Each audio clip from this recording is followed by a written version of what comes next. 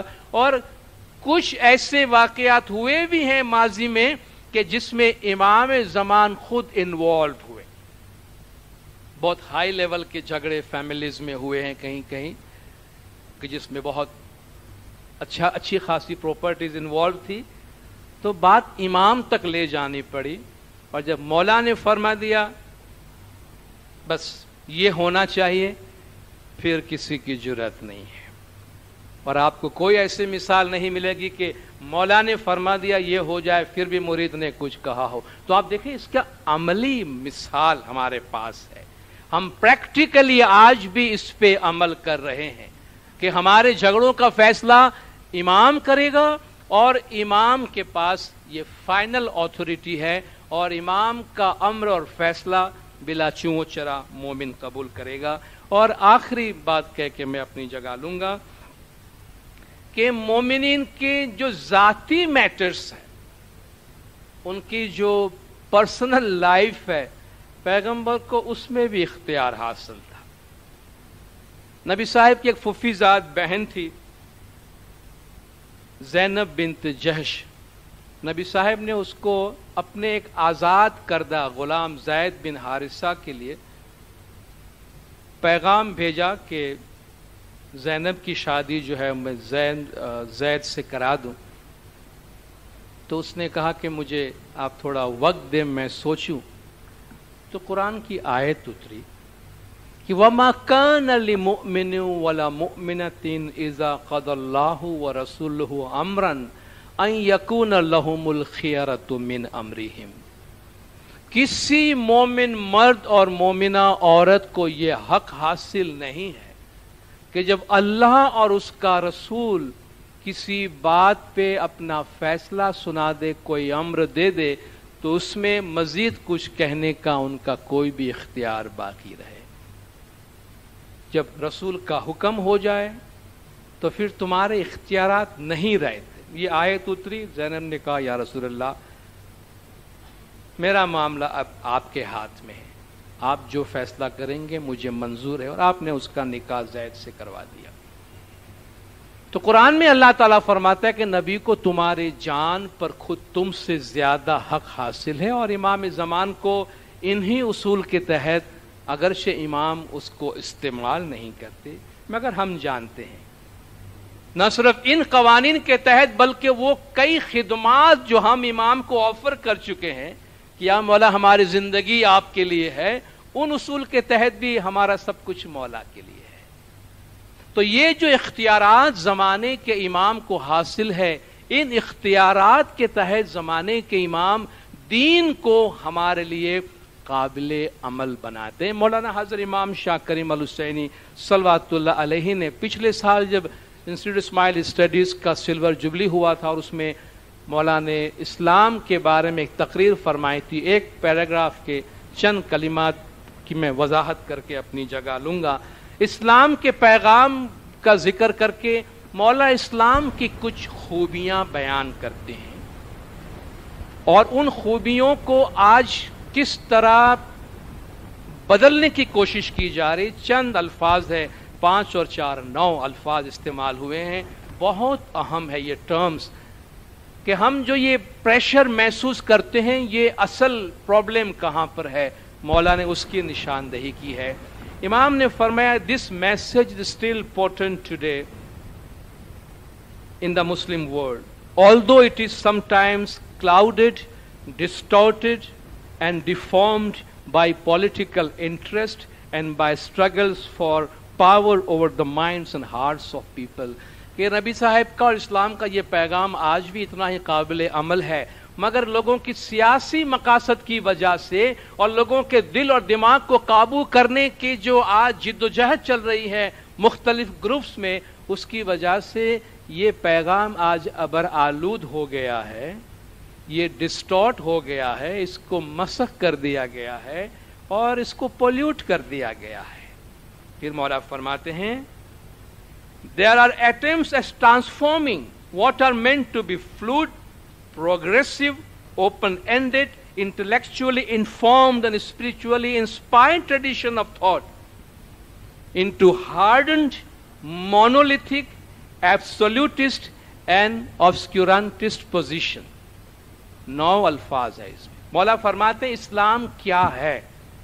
اللہ کا یہ پیغام جو مولا فرماتے ہیں فلوڈ جیسے پانی فلوڈ ہے، جو سیال ہے، مایا ہے، بہنے والا۔ فلوڈ جو غیر منجمد ہوتا ہے، پانی کو جدھر لے جاؤ نکل جاتا ہے، پانی جمع ہوا نہیں ہوتا۔ مولانا نے فرمایا اسلام بہتے ہوئے پانی کی طرح ہے، فلوڈ ہے، منجمد نہیں ہے، پروگریسو، جس میں ترقی کی گنجائش ہے، جو وقت کے ساتھ پروگریس کرنے کی صلاحیت رکھتا ہے، آگے بڑھنے والا، ترقی پذیر، مسلسل بہتری کی خصوصیت رکھنے والا۔ تیسری صفت اوپن اینڈڈ، جس کا ہر طرف سے سرا کھلا ہو، غیر محدود، غیر معینہ حدود والا، متعدد تعویلوں اور آزادی عمل کی گنجائش رکھنے والا۔ ہم 50 آدمی مل کر بات کرتے ہیں، ہم کہتے ہیں جو کچھ ہم نے ڈسکس کیا سب اوپن اینڈڈ ہے، مطلب کہیں سے بھی ہم نے راستہ بند نہیں کیا، ہم کسی نتیجے پر نہیں پہنچے ہیں، ہر طرح سے کھلا ہوا ہے۔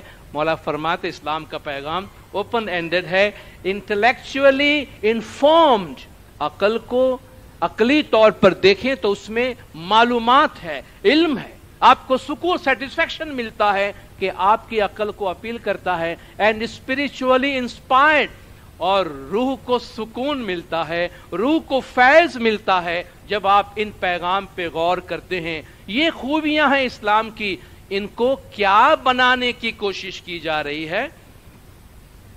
انٹو ہارڈن، بہتے ہوئے پانی کو منجمد کرنے کی کوشش کی جا رہی۔ نہیں یہاں بھی نہیں جا سکتے جی، یہاں بھی نہیں جا سکتے، ادھر بھی اسلام میں یہ بھی نہیں ہے، یہ بھی نہیں، یہ بھی نہیں ہے۔ بھائی بہتے ہوئے پانی کو ایک کنویں کی طرح بنا دیا گیا، بنانے کی کوشش کی جا رہی ہے، ایٹمپٹ کیا جا رہا ہے انٹو ہارڈن مونولیتھک۔ مونولیتھک کہتے ہیں جو ایک ہی پتھر کا بنا ہوا ہو۔ آپ نے دیکھا ہوگا کہیں پہاڑوں میں ایک بہت بڑا پتھر ہوتا ہے، اس ایک پتھر میں کئی مورتیاں بنا دی جاتی ہے کہ 5 مورت ہے مگر ایک ہی پتھر ہے۔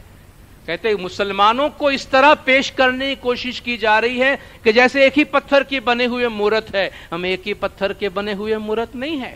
سعودی عرب کے مسلمان اور انڈونیشیا کے مسلمان میں 1% کی مشابہت بھی نہیں ہے۔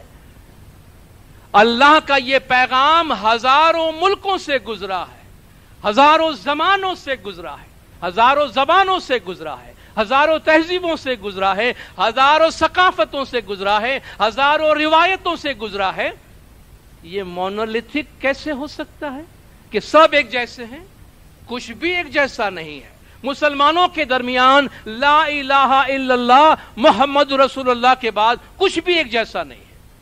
ایک چیز ہے جو مشترک ہے، باقی سب الگ ہے۔ اپنی زبان بولنے والے، اپنا لباس پہننے والے، اپنی ثقافت، اپنی تہذیب پہ عمل کرنے والے، حتیٰ کہ اپنے طریقہ پر دین اسلام پہ عمل کرنے والے، ان کو ایک ہی طریق پر لانے کی کوشش کی جا رہی ہے، اٹیمپٹ کیا جا رہا ہے، پاور کے لیے، پولیٹیکل گین کے واسطے۔ اس میں اور یہ غیر فطری چیز ہے، کیونکہ اسلام میں ایسی چیز ہے ہی نہیں،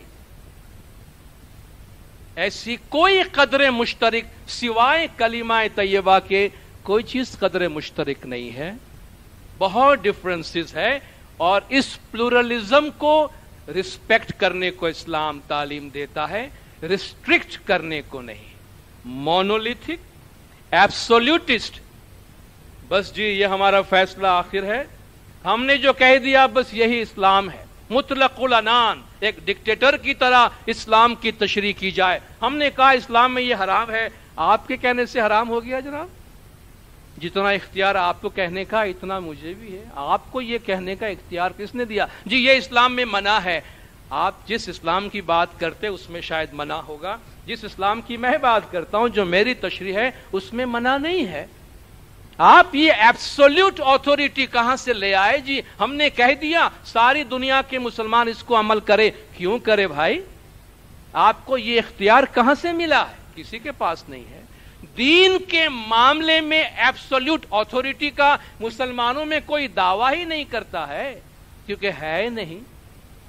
آج ساری دنیا میں مسلمانوں میں ری انٹرپریٹیشن اور ری تھنکنگ اور ری انٹرپریٹیشن ری تھنکنگ کی بات کی جا رہی ہے، مگر کون ری انٹرپریٹ کرے گا؟ کس کی بات مانے گا؟